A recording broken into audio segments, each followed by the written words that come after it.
and then giving your donors a fancy new ballroom at the White House while moms or dads can't afford to put food on the table. And speaking of putting food on the table, Trump illegally withheld food assistance from 42 million Americans, kids, veterans, seniors, working families. 2 federal court orders demanded that he pay out these benefits in full. But he would rather appeal to the highest court in the land to starve people out than to simply provide them with the food assistance that he is legally obligated to send to American families. Like, who does that? I mean, that's the Republican policy position. We'll give you your food if you let us take away your health care. I mean, who the hell? And they talk about it being good governance. The thing that I can't get past, though, and this is, again, I mean, for the American citizens, if you go to page 227 of the bill, limited retroactive applicability. In general, the amendments made by this section shall apply to any acquisition, subpoena, search, accessing, disclosure of Senate data as defined in Section 10A of the Legislative Branch Appropriations Act of 2005, and to any failure to disclose such an acquisition, subpoena, search, accessing, or disclosure occurring on or after January 1 of 2022. So it's given them the ability to retroactively go back. We know, you literally know who, at least, we may not know all of them, but we at least know the list of some of them. In this paragraph, the term violation section 10 is the meaning given to the violation section. It goes on from there. But there's also language in there where it indicates that each account is a separate payment. Now, this language did not go through any committee markup. This language was not shared with the House of Representatives prior to it being put in the bill. And I personally agree that it should be removed. The problem is, if we remove it, the Senate, it has to go back to the Senate. And then you're right back to where you were 40 days ago, where all of a sudden you're trying to get a piece of legislation out of the Senate. And so, I mean, I've struggled. I want you to know that, Mr. Cole. I want the American citizen. I've struggled with what the right course of action here is, because what they did is wrong. This should not be in this piece of legislation. And they can say it's about good governance all they want to. When they made it retroactive, then all of a sudden it was no longer about good governance. There's actually a list of people that know they will get paid as soon as this thing is signed. At least they've got the coupon where all they have to do is go file at the courthouse and get paid. And I haven't decided exactly what I'm going to do. My gut is, because of the way this place is so dysfunctional now, that the right thing to do is to get the government cut on as soon as possible and make sure that the American citizens are watching what those senators do and hold them to account for what they did. And at the same time, the House put legislation out that actually reverses what the Senate has done. They should vote on this in the light of day. If they think this is the right thing to do, then they should have a committee meeting and a straight up or down vote on it. Don't hold my people who work in my district at Robins Air Force Base paycheck any longer than it's already been held. And so I want you to know, Mr. Cole, you're our chair. I respect you tremendously, as much as I respect anybody in this House, and as much, I mean, I can take everybody I ever met. I have tremendous respect for you. You are a man of integrity and honesty, and when you tell me you didn't know, I trust you. And when Mike Johnson, when I'm asking questions about it at 9 o'clock last night, I don't think our side knows. I do think I think the Dems and the Republicans in the Senate knew, though. I do. I want you to know that. And but this is, I mean, American citizens just need to read it, and they can figure it out for themselves. It's not that hard. It's big letters. It starts on 217. It ends on 228. It won't take you 10 minutes to read it, and you really can pretty much start where the private cause of action is discussed. But that would never pass That was a standalone piece of legislation, and it is clearly authorizing an Appropriations Act. With gentlemen, separation of powers concerns, all the things, we can debate all that, but we think it was pretty egregious. So I have no problem with the prospect of going after and trying to empower, even through private right of action, a way to go, because we do it in other contexts, consent decrees and other things. But the retroactive, potential to have dollars going to United States senators, when we've got American citizens, whether it was J6ers, whether it was people from the FACE Act, whether it was others that have also had the full force of the federal government through the Department of Justice targeting and coming down on them, and they're going to see, oh, but you can slide in a provision in here for United States senators?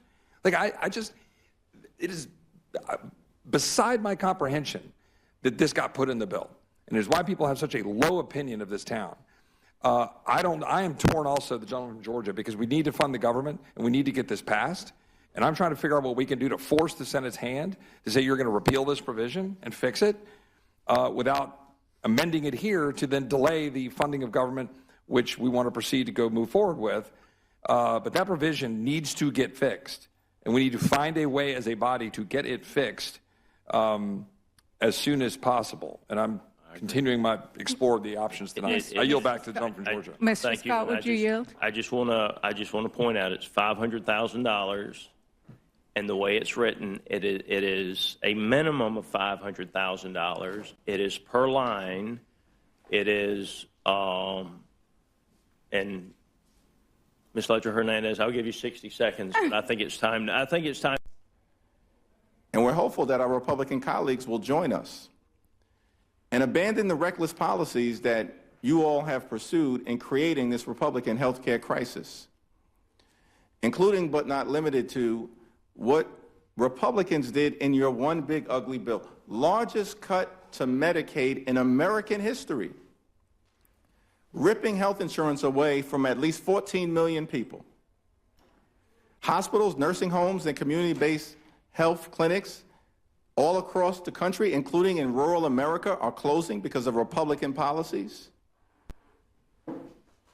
And now, because of the refusal to extend the Affordable Care Act tax credits, tens of millions of people are going to suffer, will be unable to see a doctor when they need one in every single community in this country. And so we respectfully urge all of our colleagues to support this amendment, to extend the Affordable Care Act tax credits and support the American people. Thank you, Madam Chair. During the longest shutdown in American history, the Trump Republican shutdown, what we've seen repeatedly from our Republican colleagues who here in the House were on a taxpayer-funded vacation for more than 7 weeks, welcome back, is that Donald Trump has done everything but try to actually make life better for the American people. He somehow has found $40 billion to bail out his right-wing wannabe dictator buddy in Argentina, putting Argentina first, but not the American people first. And so Whip Clark and myself, on behalf of the House Democratic Caucus, believe that this amendment to extend the Affordable Care Act tax credits for tens of millions of hard-working American taxpayers is actually designed to put the American people first. And by the way, 1 in 4 out of our farmers get their health care coverage through the ACA. You have sent her premiums skyrocketing, and I have heard this same story from small business owners, from gig workers, from parents, from people who live in your states. So what are we doing here today? You've already voted to dismantle Medicaid, the largest health care program in America, a program that covers 40% of all births in this country, 40% of children in this country, 40% of disabled people in this country. But you couldn't leave it there. Now you're going after the millions of families who get their coverage under the Affordable Care Act. And let's be clear about what that actually means, specifically to your own constituents. Let's take a couple making $88,000 a year. In each of your districts, that couple currently pays for a Silver Plan $623 a month. It is by no means cheap. But here's what that couple will pay in 2026 if you vote yes on this budget. In Pendleton, New York, this couple will go from paying $623 to $1,160 per month. In Tifton, Georgia, they will pay $2,134 a month. In Greensboro, North Carolina, they will pay $2,300. In Rock Hill, South Carolina, they will pay $2,600. And in Fredericksburg, Texas, this middle-class couple will pay $3,000 every single month to get themselves some halfway decent health insurance. This budget will raise costs on people who voted for Donald Trump, people who believed him, who believed their Republican members of Congress when they promised to lower their cost of living. And instead, they're being asked to spend up to $3,000 a month for ACA coverage. That's $36,000 a year before their deductible, before their copays. What a betrayal of a straightforward promise. But this is not a given. This does not have to happen to the American people. This is a choice. Democrats have been presenting off-ramps all year. We've been giving you a chance to reverse course day after day. Well, here's another. Here's another chance to do right by the people you represent, who believe in you and voted for you.